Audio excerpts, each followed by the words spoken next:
Hello, everyone, and welcome back to session three of our ISMA accredited stress management series here at Farmwell Hub. In our last session, we took a practical look at how our lifestyle choices like sleep, hydration, exercise, and diet can shape how we handle stress. We also explored how self-awareness around our zones, our comfort zone, our learning zone, and our stress zone can help us stay grounded when things feel tough. Today, we're shifting our focus to something really important: resilience, our ability to bounce back, adapt, and keep going through change and challenge. We're once again joined by our brilliant facilitator, Finola Colgan, whose experience in rural mental health and farm well-being brings deep insight into the unique pressures farmers face, whether that's isolation, unpredictability, or long days with little rest. Finola's knowledge and warmth make this session both practical and reflective, and we're delighted to have you with us as we explore what resilience really means and how we can grow in it everyday life. Okay, thanks, Anne-Marie. I hardly recognize myself in that lovely introduction, but thank you. I appreciate it. And delighted again to be part of the Farmwell Hub and this particular series of talks. And just remind our participants and viewers that it's a build on our phase one, where we have lots of other interesting webinars up there as well, and it's all interlinked. We didn't get around to addressing resilience in the last one, and we identified it as an important topic. So resilience, often people, it's a buzzword. And the child is resilient, people are resilient, society is resilient. But what does resilience really mean is what we're going to explore this morning and within this session. And sometimes people think of resilience as bouncing back and going forward, but personally, I believe resilience is about going forward rather than bouncing back, not unless we go back to square one to start off again. But sometimes we don't necessarily want to go back to square one. We want to keep building on that. And so essentially, resilience is a living, I suppose, breathing part of farming, because we often say animals are resilient in recuperating from illness, or where there's a break or whatever. But resilience kind of grows with us, and really, resilience in farming, reflecting on what I've just said, is less about what you've done and more about how any of us show up today. For me, for anyone, how do we show up today? And of course, we do know, like with climate change and policy reforms, and moving from one generation to the other. Resilience is about change. It's about being able to get on with it, being able to be adaptable, and also, with resilience, I suppose you could look at it as, the internal GPS.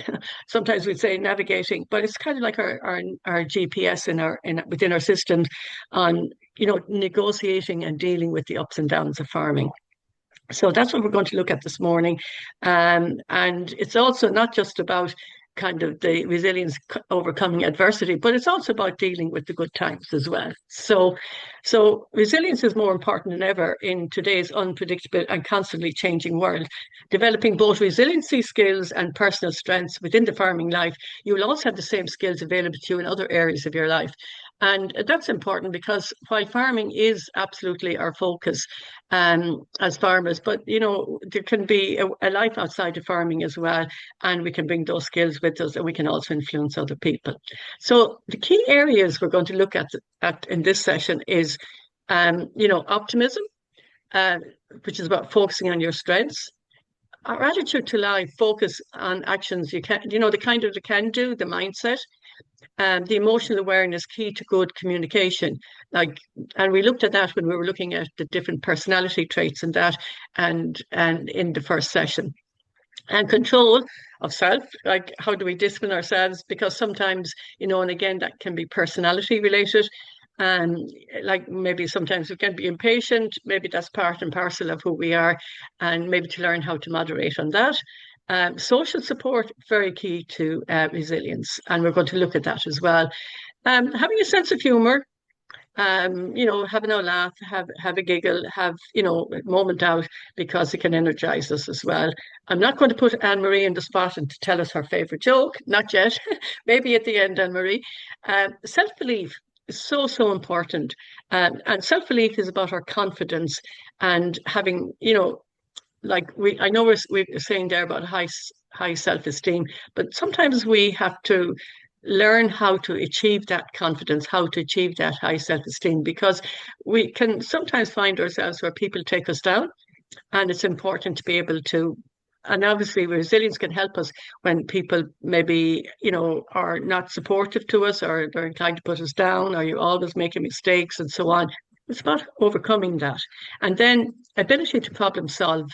So I know farmers, by their very nature, are problem solvers, but sometimes they might be less keen to problem solve their own personal health issues and personal outlook on life, and that, and it's about being willing to do that, really, and to be able to adapt and to be flexible, say. And we have supports on that as well as part of it. So resilience, then let's look at them in a format. The ability to adapt to life's changes and crisis. So, what's all that about? And maybe I'm preaching to the converted, because in farming, adaptation isn't a one-time kind of pivot. It's a continuous getting on with nature, getting on with the economics of our country, of EU policies, of form filling, and all of that.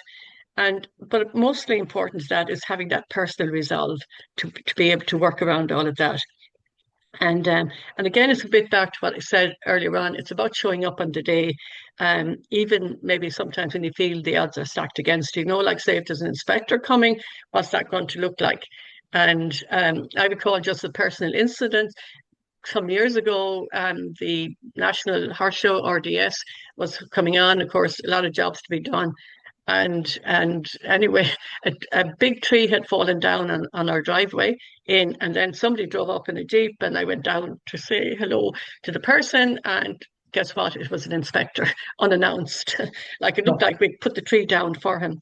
So we'd go off, get a chainsaw and that. But you just have to keep cool and keep responsive, because you will have setbacks for sure, and because of the nature of farming and regulations.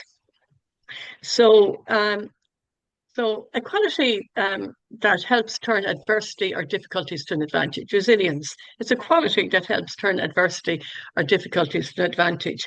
And, in farming and for farmers and farm families, it's a standout quality that farmers have, where they turn adversity into advantage.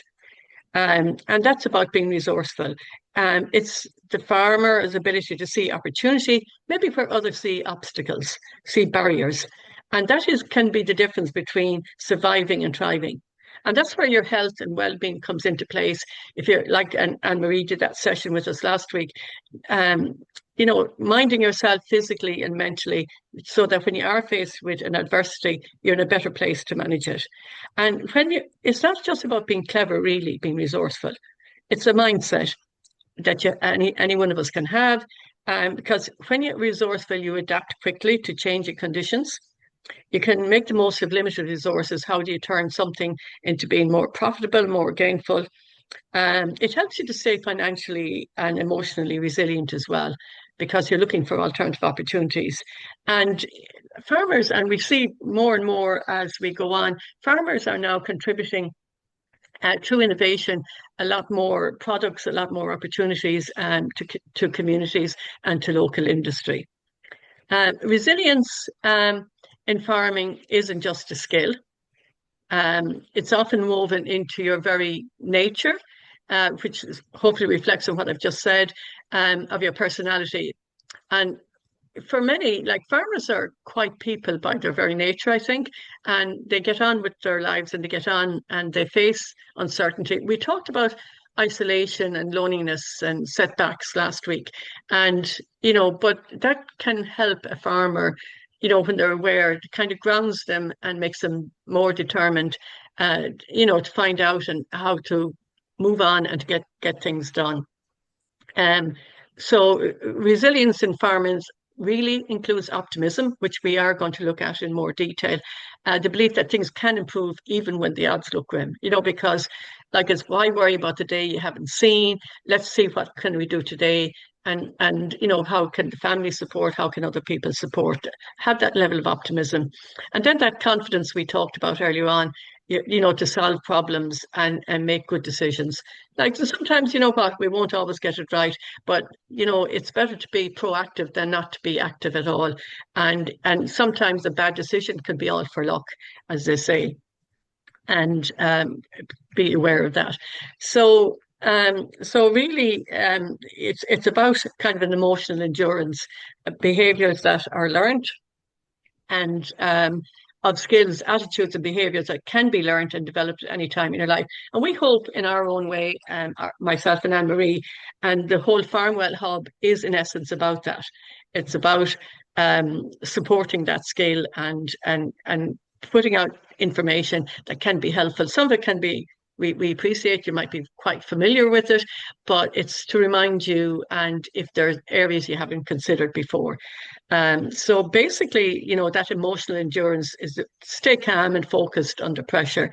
And so when you have that trait and you can learn that trait, many of us can, it helps to deal with adversity when things, and that's maybe when the bouncing back piece comes in.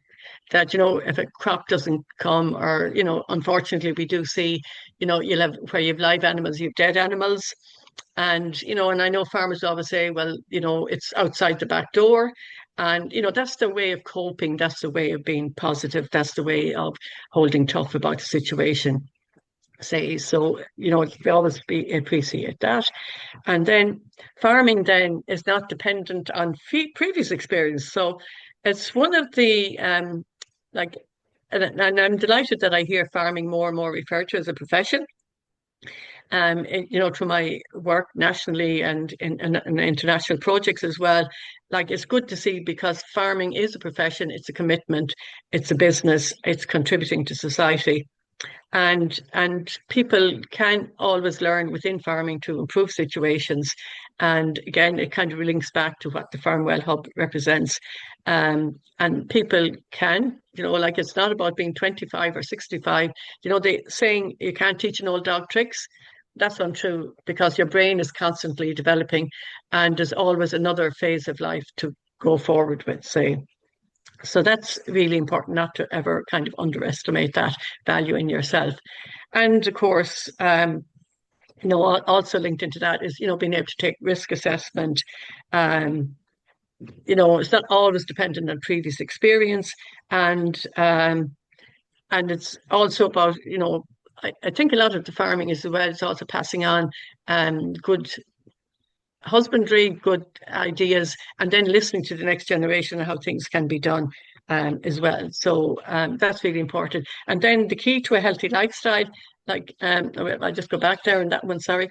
The key to a healthy lifestyle, and Marie did that one with us there last week, and always to remember the importance of that to your well-being, getting that good night's sleep, keeping hydrated, exercise, you know, all those things. And it might be worthwhile to go back on that and maybe to look at your well-being wheel, which was the worksheet associated with session 2.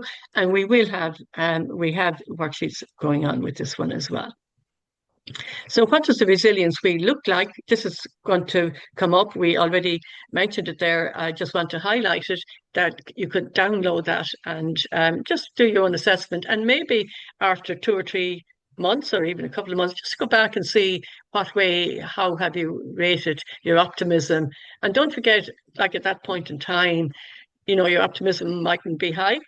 But you know, and then if you come along and you reevaluate that, and your optimism has improved, then you know what, you've been resilient, you've moved on forward.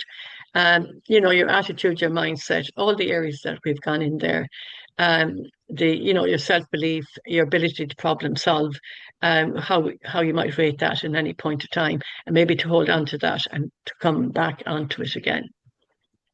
So we've also included, as part of this session, individual resilience questionnaires and results. And again, this is personal to yourself.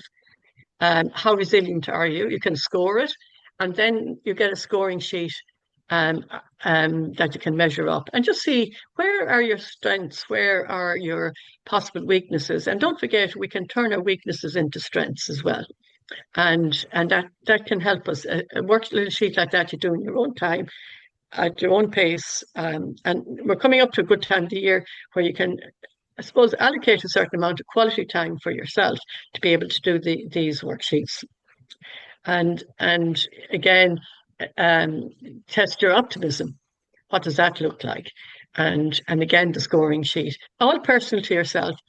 Nice one to do. And again, I think what's really important is to be able to come back and look at that maybe after 2 months and see what has changed, and are there areas that you need to be consciously aware of and to be able to make changes, say. So, and problem solving tips as well. Also, it's very important to highlight the worksheets that are available on this program and the ones developed by the ISMA. And so, what are our top tips? Well, there's our pages there as well. Optimizing your health. We can't emphasize the importance. If you're not looking after your health, not looking after your diet, not looking after being active, it leaves you vulnerable, and it can leave you tired. And and when you're tired, it's much more difficult to make a decision and be aware. Develop the right attitude. And you know what? We can learn to change. Sometimes, again, we might be entrenched in a way of thinking, but if we kind of say, you know what, maybe I should give that a go. And we know that can often be kind of a conflict. Well, it was always done this way. And I've often found myself in work situations where, oh, that's not the way you do it this way. So you have to negotiate and say, because if you believe there's a different way of doing it, it's worth giving it a try. And that's about listening and just changing your mindset, because people can get entrenched in their way of thinking. Emotional awareness, again, we looked at that when we looked at stress, the different personalities, personality type A and B. And sometimes we can find ourselves being a bit of A and a bit of B. And again, we might encourage you to go back and look at the first session of the program. Maintaining a sense of humor. Going to still leave you off the hook for a joke, Anne-Marie. So, it's good. It's important to have a laugh and just see the humorous side of something that's gone wrong, rather than being critical of ourselves. And then perseverance, it just goes hand in hand, doesn't it, with resilience. Just persevere, and like, things can improve, things will improve. It's about that attitude, but we have to put the effort into helping the situation too. So persevere on and seek support and seek to help. And this is part of increase the social support. It's very, very important in the scheme of things, say. Anne-Marie, I know I'm putting you on the spot, but not for a joke. Is there anything you would also add from your experience to those top tips? Yeah, I have a great interest in mindset, actually. Yeah, That was interesting what you're saying about mindset. And there's many exercises you can do, but I think one thing that you can do just walking around the field, or, driving around in the tractor, is ask yourself, would I speak to my best friend the way I speak to myself sometimes? Would I speak to my daughter, my son, my mother the way I do to myself sometimes? And yeah, if the answer is not yes, we probably shouldn't be saying it to ourselves. So it is important to speak to ourselves like we are our own best friend, and it should be positive and it should be encouraging, because if you were to actually rehash some of the things you say to yourself, to yeah, other loved ones, I'm pretty sure they wouldn't talk to you, or they would be very upset. You'd be upsetting them. yeah, So yeah, we shouldn't speak to ourselves in that way either. And it does get in on you. Negative yeah. self-talk does get in on you. And if I was to say some of the stuff, Finola, that I might say to myself on a bad day, I'm pretty sure you wouldn't talk to me ever again. So, Oh, um, I'll always talk to you, Anne-Marie, no matter what. Yeah. yeah, Yeah, that's because that's for me yeah, there. because really, yeah, and that is about resilience, basically. That's your personal resilience. Say, why am I putting myself down? And some ways, and I know people might kind of smile at the good or the lack of this or the reality of this, but would you build a house on a bog? I know sometimes we think houses have been built on bogs, but anyway, under when the big financial boom was on, houses were built everywhere, kind of thing. But you wouldn't build a house in a bog, and you wouldn't build a shed in a bog. And but so when you're putting yourself down, that's exactly what you're doing. And maybe you're putting somebody up on a platform. I'm all for admiring for what people achieve and do. It's very important because it can be motivating. But if at all possible, it shouldn't be done at the price of putting yourself down, basically. Yeah. So that's very much kind of my mindset. Yeah. Um, yeah, that's very much, and it's very important, and how our thoughts can drain us, and that's back to our self-confidence. Um, Mm. so essentially then really what we're saying, resilience is about being positive. Um, it's about kind of being aware of the day that's you're going through and people around you. And also I think resilience is also about not going hard on yourself as well. You know, when you get things wrong, Yeah. and shows the person that doesn't get it wrong, or just doesn't say, as I would often say, I just said the right wrong thing, and then you kind of come back. But there's always like um there's always a way around that. You can always come back and apologize. Didn't mean it to sound like that, say. So but it's being aware of, not that resilience isn't just something, like it's a strength and it's a power, but it comes from a combination of all that we've just kind of discussed there, I think, Anne Marie. But I like what you've just raised there about our attitude and our thoughts and our mindset, say. So that's kind of, I know it's kind of short and snappy, but it's one of those areas that's personal, and that's we're in a position to monitor. And what we would encourage you from this particular webinar is to go back on our worksheets. That's where the strength of this one is, and just assess your own level of resilience, and come back and revisit the Farmwell Hub series of webinars going back to the autumn of last year, because we're building on that basically, and building on it because of the feedback and the evaluations. Would you like to add on to that, Anne Marie? Yeah, and thanks a million, Finola. That was a great session, and short and snappy is probably winning with most of our audience. Yeah, no, it was a great session, Finola, and thanks to everybody for joining us. You can look back on all of these sessions on the Farmwell Hub.